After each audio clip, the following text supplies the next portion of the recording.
Bonsoir à tout le monde.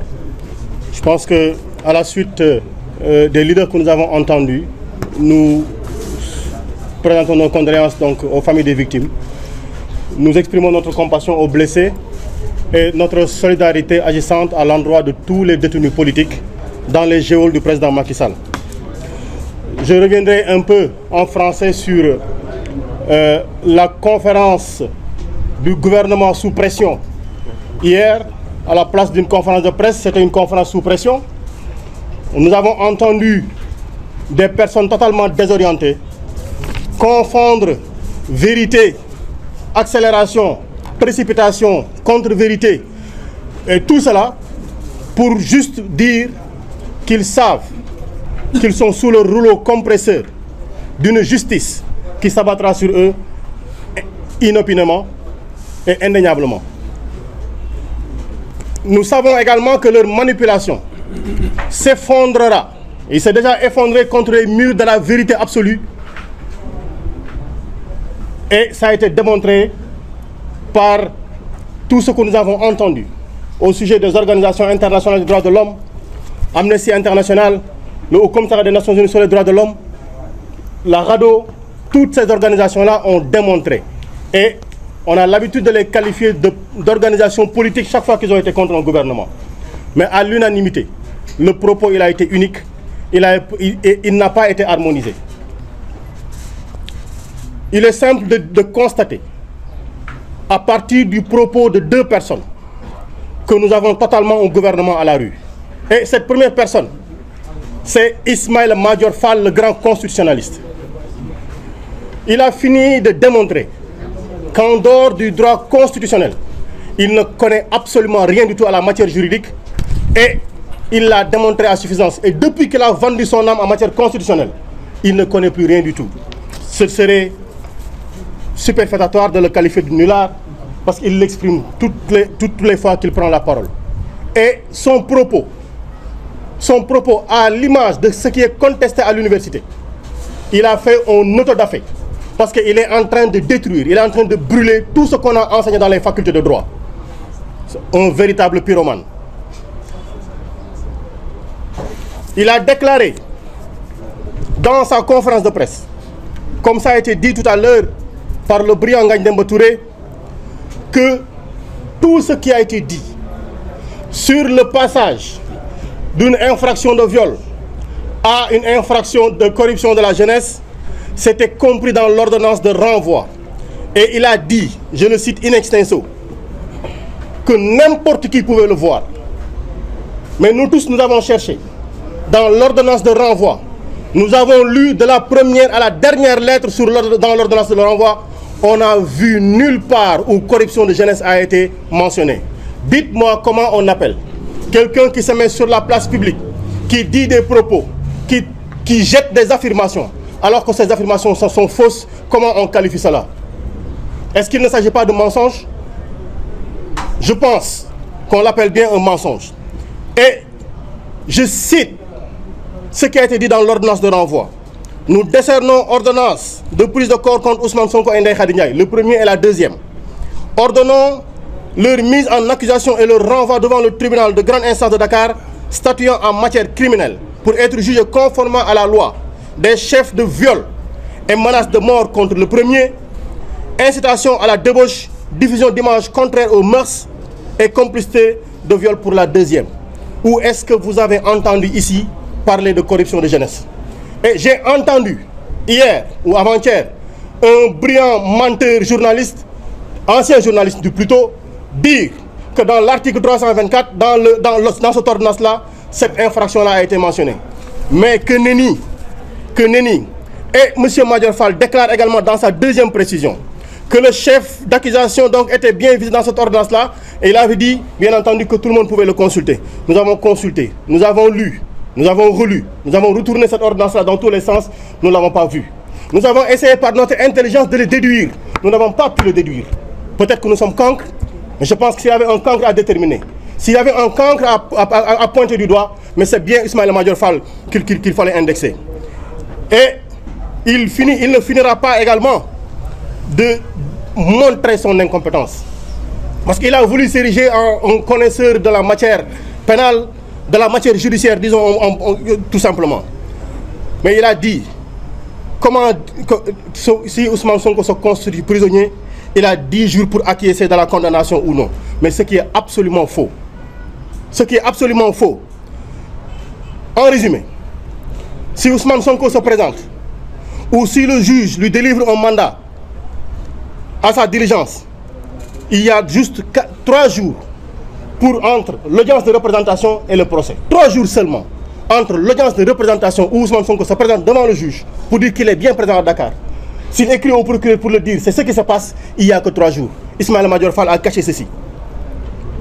Et s'il se présente, comme on l'a dit, l'affaire est totalement anéantie. Et il y a un nouveau procès. Et dites-vous bien que si cela se passe, le nouveau procès qui aura lieu, ce sera un nouveau procès contre le complot. Parce que tout simplement, on nous a bassinés pendant des années, où des ministres ont déclaré avoir des vidéos, des audios, des images, des directeurs. Ils ont fermé leur cabinet ministériel, oublié les besoins des Sénégalais pour être sur les plateaux de télé avec une task force et déclarer toujours urbi ou orbi qu'ils avaient des éléments et que voilà un monsieur qui a été auteur de tel, ils avaient les vidéos. Ils ont plaidé le procès dans la rue. Ils ont plaidé le procès dans la presse. Que nenni, mensonge absolu. Et tout cela, tous ont menti impunément au peuple. Quelle confiance on doit accorder désormais à un gouvernement qui a passé son temps à mentir au peuple? Quel crédit on peut leur accorder?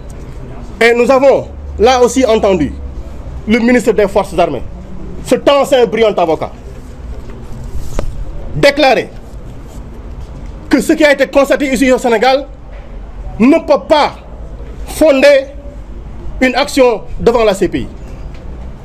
Entendez-nous bien, le ministre des Forces armées, M. Sidiki Kaba, déclare que pour qu'on puisse aller à la CPI, il faut plus que ces 46 morts entre février 2021 et juin 2023.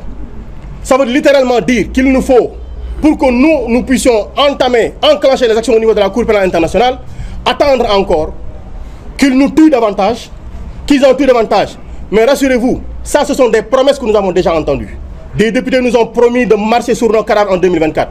Et allez-y voir le document de programmation budgétaire. Je parle du document sur les risques budgétaires. En 2023, ils avaient déjà inscrit eux-mêmes qu'en 2023, il y aurait du trouble au Sénégal. Mais qui le leur a dit, bon sang? Comment ils peuvent rentrer dans nos cerveaux? Comment ils peuvent prévenir l'avenir? Est-ce que c'est des imprécateurs? Est-ce que c'est des prédicateurs pour nous dire qu'en 2023, il y aurait du trouble qui menacerait le budget du Sénégal? Et on le constate aujourd'hui. Ça veut dire que tout ceci a été minutieusement préparé. Et j'ai l'impression, minutieusement préparé. Et c'est facile de le démontrer. C'est vraiment facile de le démontrer. Pourquoi? Parce que il nous dit, on ne peut pas aller à la CPI. Mais je rappelle, pour le procès de Laurent Gbagbo, on lui avait juste reproché, on l'a chargé de crimes contre l'humanité, de tentatives de meurtre et autres infractions. On n'a jamais décompté les morts. Il veut nous dire qu'il faut plus de morts pour aller à la CPI. On va voir s'il pense être plus intelligent, s'il pense être mieux formé, s'il pense être plus compétent que tout le monde pour décider de comment ça se passe à la CPI. Nous allons nous donner rendez-vous là-bas. Et c'est l'occasion de dire que lui, le ministre des Forces armées, ils ont participé à toute cette manipulation-ci. Je veux juste rappeler un fait simple. Quand Ousmane Sonko a été ramené de Koungheul, on l'a mis dans un blindé de l'armée, de la gendarmerie. Et dans ce blindé-ci, on l'a pris en photo. Dans ce blindé-ci, ne pouvaient être que des officiers de forces de défense et de sécurité. On a récupéré ses téléphones. On a récupéré des pièces lui appartenant. On en a pris photo.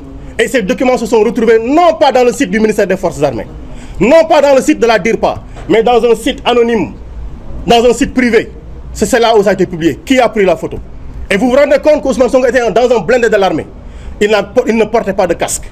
Et tout cela qui était dans le véhicule blindé portait des casques. Parce que quand on est dans un blindé, il faut porter un casque. Donc, sa vie était menacée. Et comme d'habitude, ils ont l'opportunité, chaque fois que l'opportunité se présente, de menacer sa vie. Et c'est l'occasion encore de le dire. Ils nous ont dit que les armes qui circulent dans ce pays-ci ont été portées par des étrangers, par des forces occultes. Voilà leur affirmation. Et ils sont en train de théoriser une collision, une intelligence manifeste entre des citoyens de ce pays-ci et des étrangers. Pourquoi? Pour faire tomber un pouvoir politique. Je rappelle, Ousmane Sonko, sorti de la gendarmerie en 2021, était venu déclarer en conférence de presse qu'il ne fallait pas toucher à Macky Sall et qu'il fallait l'accompagner pour qu'il termine son mandat tranquillement, mais qu'il ne pouvait pas aller au-delà de ce que la Constitution lui permettait. Ce monsieur-là n'a pas changé son discours. Mais lui, Macky Sall, a déclaré qu'il avait 200 000 personnes pour faire sortir Abdoulaye Wade du palais. C'est quoi? Il a déclaré que si Abdoulaye Wade se posait pour une troisième candidature, la révolte contre le pouvoir devait se faire dans la rue. Il l'a déclaré. Ousmane Sonko ne l'a jamais déclaré. Aucun leader de la coalition Yewwi Askan ne l'a déclaré. Aucun militant de PASTEF, aucun militant de cette coalition-ci ne l'a jamais déclaré. Pourquoi on veut aujourd'hui théoriser le terrorisme et vouloir avoir un champ lexical sur le terrorisme pour dire voici nos forces occultes. Et depuis lors, personne n'a été jugé pour force occulte. Ils ont pris Mamadou Seck, Ousmane Seck, un éleveur d'abeilles, un agent des impôts et domaines. Voilà ces gens-là qu'ils ont pris pour dire que c'était des forces occultes. Amidia. Voilà ce que nous avons. Et ces armes-là, il faudrait qu'on en parle. Abass Fall, là derrière nous, a déposé pour la création d'une commission d'enquête sur le contrat passé entre le ministère de l'Environnement et la société Levy Commercial Brokers de IMA, le grand trafiquant d'armes. Notre demande a été rejetée par l'Assemblée nationale, par la majorité mécanique à l'Assemblée nationale. Nous avons demandé à ce qu'une commission d'enquête parlementaire soit ouverte contre le financement de 300 millions d'euros, 196 millions de francs pour l'acquisition d'armes, contre un bail amphithéotique de Gabi Pérez, le vendeur d'armes israélien. Notre demande a été rejetée. Voilà là où nous en sommes. Et je dis dans le contrat de Levy Commercial Brokers, il y a 1500 AK-47 qui ont été achetés. Le nombre de munitions n'a pas été précisé. Il y a 1500 fusils d'assaut qui ont été achetés avec 500 000 armes. Il y a 1500 pistolets semi-automatiques qui ont été achetés avec 500 000 munitions. Il y a 60 véhicules Hilux double cabine. Il y a des véhicules de transport de troupes. Mais dites-moi dans ce pays-ci, où vous pouvez trouver quelqu'un suffisamment riche pour aligner 20 véhicules Hilux Toyota double cabine qui coûtent au minimum 20 millions de francs. On en annule 20, on y met des nervis et on dit ça c'est des forces occultes, c'est des gens qui ont travaillé en intelligence avec l'opposition. Qui a les moyens de financer ces véhicules-là? Vous-même, vous roulez dans Dakar avec un véhicule non immatriculé, vous faites arrêter par la police. Des gens circulent dans des véhicules blancs, Toyota Hilux double cabine, bien identifiés, sans immatriculation. On ne les arrête pas, ils transportent des hommes qui sont armés. Voilà ce que nous avons aujourd'hui. Et on veut retourner ceci. Contre qui? Contre le peuple. Mais je dis, si la justice a choisi son camp, si une certaine justice a choisi son camp, je précise bien, si une certaine justice a choisi son camp, on rappelle simplement que la justice est rendue au nom du peuple. Et le peuple est désormais debout parce que c'est lui le maître absolu de la souveraineté. Et il a décidé d'exprimer sa souveraineté. Le complot est tombé. Le complot est tombé. Mais ils sont là en train de faire les derniers soubresauts d'un gouvernement vraiment sous pression. Ils ne savent plus où donner de la tête. Et c'est là où ils sont encore plus dangereux. Les crimes vont continuer. Les menaces vont continuer. Les coups de fusil vont continuer. Ils vont continuer à nous taper dessus. Mais qu'ils sachent, comme on l'avait dit, nous avons donné notre vie au Sénégal. Nous avons donné notre compétence au Sénégal. Nous avons donné notre engagement au Sénégal. S'ils pensent leur détermination plus forte que la nôtre pour imposer la justice, le Sénégal de développement, ils se trompent lourdement. Merci beaucoup. Merci, Monsieur le Président. Il reste 3 intervenants.